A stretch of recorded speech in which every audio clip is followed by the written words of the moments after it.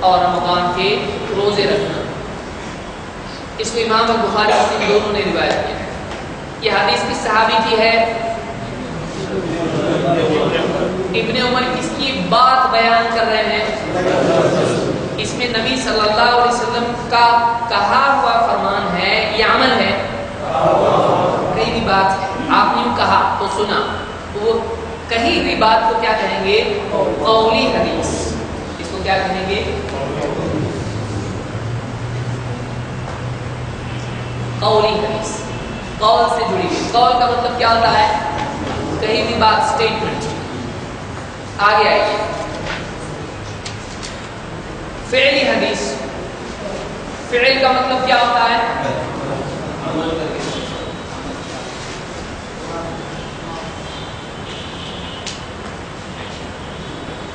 اس کا فعل کا مطلب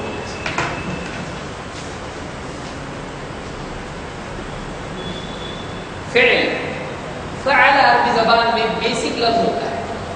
آپ نے منگل اور جمعرات کو کتنے لوگ عربی میں آ رہے ہیں؟ بات یہ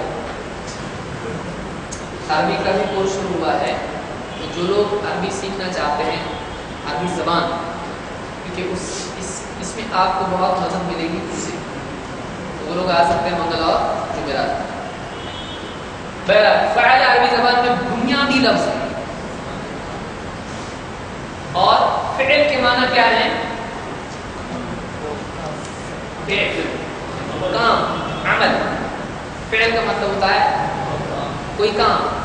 تو فعل حدیث وہ ہے جس میں اللہ کے رسول صلی اللہ علیہ وسلم کا فعل ہو، آپ کا عمل ہو، یعنی کوئی صحابی کہے آپ نے ایسا ایسا کیا، اس میں کہا کچھ ہے نہیں، تو اس کو کیا کہیں گے؟ فعلی حدیث۔ مثال کے طور پر عائشہ رضی اللہ عنہ فرماتی ہیں، کان النبی صلی اللہ علیہ وسلم یصلی رکعتین خفیفتین، اللہ کے رسول صلی اللہ علیہ وسلم نماز پڑھتے تھے، رکعتین، کیسی نماز پڑھتے؟ 2 رکعتیں نماز پڑھتے تھے، خفیفتین، خفیف کے معنی ہوتے ہیں ہلکا، خفیف ہلکا، ہلکا یعنی زیادہ جس میں لمبا قیام، لمبا رکوع، لمبا سجدہ نہ ہو، اس کو کیا کہتے ہیں؟ ہلکا، خفیف۔ 2 ہلکی رکعتیں پڑھتے تھے، بین النداء والاقامۃ من صلاۃ الصبح، ندا اور اقامت کے بیچ میں۔ ندا کس کو کہتے ہیں؟ اذان۔ ندا کے معنی کیا ہے؟ پکارنا۔ کیا حال پکارنا ندا ہے لغوی اعتبار سے، لیکن یہاں ندا سے مراد کیا ہے؟ اذان۔ اذان کون سی اذان ہے یہاں پر؟ بین النداء والاقامۃ، اقامت کے معنی کیا ہے؟ قائم کرنا، اقامہ سے، اقامہ سے۔ اقامت کے معنی کیا ہے؟ کوئی چیز قائم کرنا۔ یہاں اقامت سے مراد کیا ہے؟ دیوار قائم کرنا۔ اقامت یعنی جو مؤذن اقامت پڑھتا ہے، ہمارے اس کو تکبیر بہت سارے لوگ بولتے ہیں، تکبیر نہیں، ایکچولی اقامت اس کا نام ہے، اقامت۔ بہت لوگ اقامت بولتے ہیں، اقامت نہیں، کیا ہے وہ؟ اقامت۔ بہت سارے اقامت دین بولتے ہیں، وہ کیا ہے وہ اصل میں لفظی غلط بولتے ہیں، وہ اقامت ہے۔ تو بین النداء والاقامۃ من صلاۃ الصبح، صبح کی نماز میں اذان اور اقامت کے بیچ میں 2 ہلکی رکعتیں پڑھتے تھے۔ یہ کیا ہے؟ اس میں کیا بیان کیا گیا ہے؟ اللہ کے نبی صلی اللہ علیہ وسلم کا عمل۔ تو یہ حدیث کون سی ہوئی؟ پہلی حدیث۔ اس کا ایسا کوئی زیادہ یعنی استعمال نہیں ہوتا ہے کہ پہلی حدیث ہے، قولی حدیث ہے، ایسا زیادہ استعمال نہیں ہوتا ہے، لیکن کہیں فقہی معاملات میں بہت اہمیت اس کی ہوتی ہے۔ جب ہم اصول فقہ میں آئیں گے تب میں اس کو بتاؤں گا اس کی کیا ضرورت ہوتی ہے، قولی حدیث کو ترجیح دیں گے یا پہلی حدیث کو ترجیح دیں گے، تو اس مسئلے میں اس طرح سے ہوتا ہے۔ تو بہرحال یہاں پر کیا ہے؟ اللہ کے رسول صلی اللہ علیہ وسلم فجر کی اذان اور اقامت کے درمیان 2 رکعتیں ہلکی پڑھتے تھے۔ اس سے کیا بات معلوم پڑی؟ مسئلہ کیا سامنے آیا؟ اللہ کے نبی صلی اللہ علیہ وسلم بھی فجر کی نماز سے پہلے کیا پڑھتے تھے؟ 2 رکعت نماز. اور 2 رکعت کیسی پڑھتے تھے؟ بہت لمبی نہیں. اور آپ ہمیشہ کتنی پڑھتے تھے؟ 2 کا معمول تھا. 2 سے زیادہ پڑھنا چاہیے نہیں. اس حدیث کو امام بخاری اور مسلم نے روایت کی ہے. اتنے سارے مسائل. فجر کی سنت کتنی دلیل ہے کہ نہیں ہے؟ بہت ڈیپ مسئلہ ہے. زیادہ ڈیپ مت جاؤ، گمراہ ہو جاؤ. اس کو حدیث سمجھ میں نہیں آ سکتی ہے، صرف عالم علماء کا کام ہے. نہیں سمجھے آپ کوئی حدیث؟ کچھ حدیثیں مشکل ہوگی. دنیا کی کون سی ہر بات آسان ہوگی، لیکن وہ سمجھنے کی کوشش کرتے کہ نہیں کرتے. نہیں، باتیں بہت مشکل ہوتی، مت سمجھو ایسا کرتا ہو. کوئی بات مشکل ہوتی ہے، کوئی بات آسان ہوتی ہے. تو مشکل رہتی بات ہے، اس لیے آسان بھی نہیں سمجھنے کا. جو آسان کو سمجھیں گے، جو مشکل ہے علماء کے حوالے کریں گے، سمجھاؤ. تو حدیثوں میں بھی ایسا ہے. کچھ حدیثیں کیا ہیں؟ بہت آسان ہے. کچھ حدیثیں مشکل ہیں، اسی لیے علماء ہیں. لیکن مشکل حدیثوں کی وجہ سے حدیث سے ہی بھاگو. کچھ جاب بہت مشکل رہتے، بہت محنت کے رہتے، جاب ہی مت کرو. آدمی ایسا کر. کچھ دوائیوں میں ملاوٹ ہوتی ہے، دوائی مت کھاؤ. کھانے میں تیل میں گھی میں ملاوٹ ہوتی ہے، کھاؤ ہی مت، مر جاؤ. کریں گے ایسا؟ نہیں کرتا آدمی. آدمی زندگی میں بڑا عقل مند ہے. دین کے معاملے میں بولا بھلا چالو، بولا بنتا لیکن چالاکی سے بولا بنتا. جہاں بننے کا وہ بنتا، جہاں نہیں بننے کا نہیں بنتا. یہ چالو ہے کہ نہیں ہے؟ اس کو معلوم ہے کہاں بولا بننے کا. اللہ رہے. تو یہ کتنی آسان حدیث ہے. اس سے معلوم پڑا کہ ایک حدیث، ایک عمل ہم کو دلیل کے ساتھ معلوم پڑا. یہ برکت نہیں. ہم اگر ایسا سوچیں تو شکر پیدا ہو. یہ حدیث بخاری میں بھی ہے، مسلم میں بھی ہے، ایک دم ٹاپ حدیث میں سے. دوسری بات، اس میں اللہ کے نبی صلی اللہ علیہ وسلم کا عمل گھر کی آپ کی بیوی بتا رہی ہے، سب سے قریب والی اور بھی پکی بات. پھر آپ صلی اللہ علیہ وسلم فجر کے سب سے پہلی نماز ہماری کون سی صبح اٹھتے ہیں؟ فجر. اس میں سب سے پہلے کیا پڑھنا ہے؟ سنت. سنت کتنی ہے؟ کیسی؟ آج تک کبھی معلوم پڑا تھا کسی اور ذریعے سے؟ یہ حدیث میں کسی نے بتایا. حدیث میں کتنی کلیئر بات ہے. تو فجر کی 2 سنت ہے، اذان اور اقامت کے بیچ میں ہے. اللہ کے نبی صلی اللہ علیہ وسلم پڑھتے تھے. کہاں پڑھتے تھے؟ بھی بتا رہی. اور کیسی پڑھتے تھے؟ تو یہ پہلی حدیث ہم کو مل گئی. اس کی ایک دلیل ہم کو مل گئی. یہ بخاری مسلم میں. زندگی میں ایک دلیل کے ساتھ ہم لوگ مر سکتے ہیں، ہے کہ نہیں؟ ایک دلیل مل گئی. ایسی کئی دلیلیں جمع کیے تو یہ علم ہے. آپ کسی کو بتاؤ گے، اس دعا میں آپ کا حصہ ہے. نبی کی کوئی بات نقل کرے آگے، اللہ اس کو سرسبز و شاداب رکھے. تو دیکھیے یہ ایک حدیث آپ کو مل گئی. ایسا کہ کتنا اچھا لگتا ہے. اور سرسری علم حاصل کر لیے تو اس کو برکت نہیں. عظمت کے ساتھ علم حاصل کرنا علم میں برکت پیدا کرتا ہے. ٹھیک، آگے بڑھیے. تقریر ایک ہوا اور دوسرا ہوا فعل.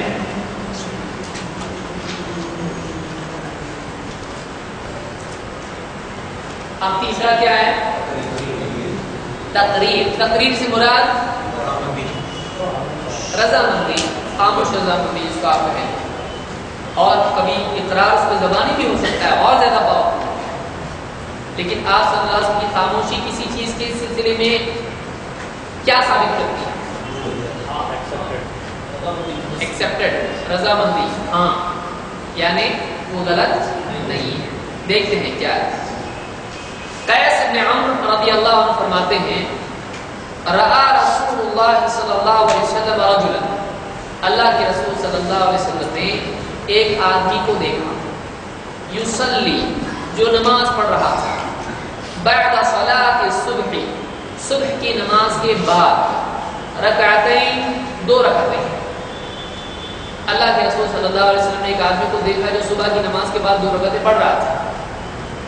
فقال رسول اللہ صلی اللہ علیہ وسلم، تو اللہ کے رسول صلی اللہ علیہ وسلم نے فرمایا، صلاۃ الصبح رکعتان، صبح کی نماز 2 رکعتیں ہیں. یعنی 2 رکعتیں ہیں تو یہ 2 اور پڑھ رہا ہے. یعنی تیرے نزدیک کتنی ہے؟ تو 4 پڑھ رہا ہے. 2 ہی ہو گئی نا، ختم ہوا نا. اور کتنا پڑھ؟ تو آپ نے کیا کہا صبح کی نماز 2 رکعتیں ہیں، یعنی 2 ہی تو ہیں، اور کیا پڑھ رہا تھا؟ 2 ہے کہ 4 اس پر؟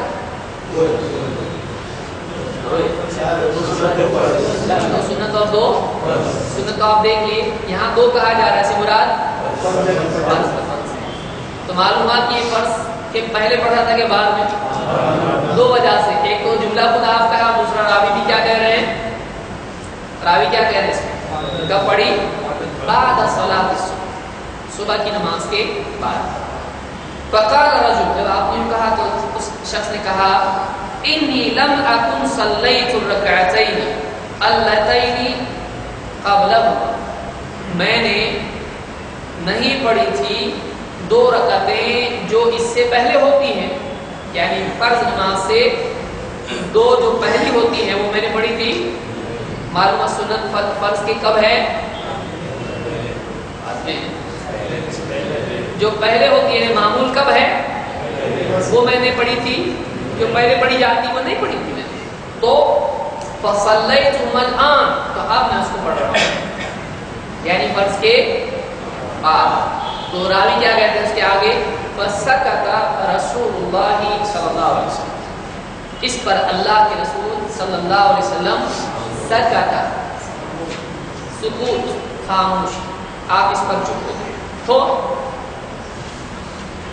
اب یہاں اصول فقہ میں بھی ہم آئیں گے اس کے واپس، لیکن پھر بھی یہاں ہم دیکھ لیتے ہیں اس کا مطلب کیا ہے، چونکہ اس موضوع سے متعلق ہے۔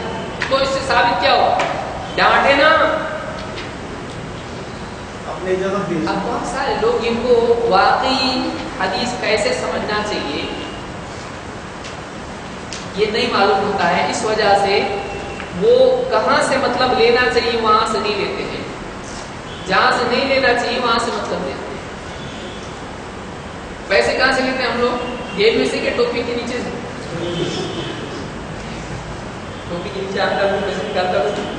ہر چیز کی ایک جگہ ہوتی ہے کہ کہاں دیکھا جائے، کون سی چیز کو دلیل بنایا جائے، پوری بات کو کس طرح سے سمجھا جائے۔ اب یہاں دیکھو کیا ہے، اللہ کے رسول صلی اللہ علیہ وسلم فجر کی نماز پڑھ چکے ہیں، فرض نماز 2، ایک آدمی کھڑا ہو کے 2 رکعت پڑھنے لگا، آپ صلی اللہ علیہ وسلم چپ رہے یا نہیں؟ چپ رہے نا؟ ایڈ میں چپ رہے ہیں یا پہلے؟ پہلے چپ رہے لوگ جاگ رہے ہیں۔ اس آدمی کے جملے سے پہلے کچھ معاملہ ہوا، جملے کے بعد کچھ معاملہ ہوا۔ جملے سے پہلے آپ نے کیا کہا؟ صبح کی نماز 2 رکعت ہے نا، کیا پڑھ رہا ہے تو اس طرح سے آپ صبح کی نماز 2 ہی ہے، یعنی تو 2 پڑھ رہا ہے، کون سی تیری؟ یعنی کیا ہوا؟ آپ نے اس کو روکا ہے نہیں؟ کیوں؟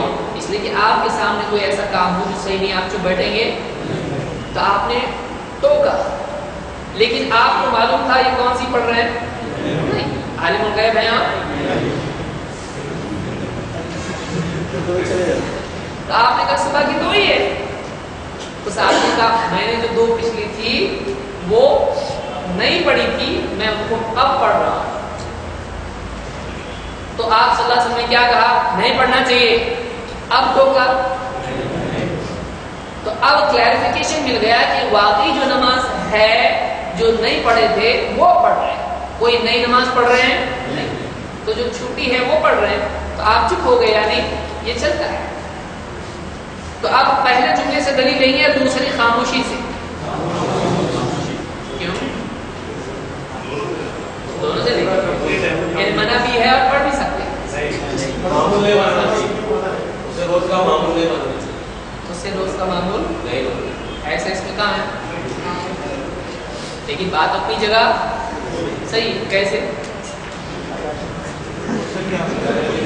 ٹوکا بھی اور منع بھی نہیں کیا، اتنی بات ہے کہ اس سے روز کی عادت پر ٹوکنا اس میں معمول کے لیے ٹوکا گیا تھا یا نماز کون سی ہے معلوم نہیں پہ ٹوکا گیا تھا؟ کیا آپ کو معلوم تھا یہ آدمی کون سی نماز پڑھ رہا ہے؟ تو معمول کے معاملہ اس میں نہیں ہے، سمجھ رہے بات؟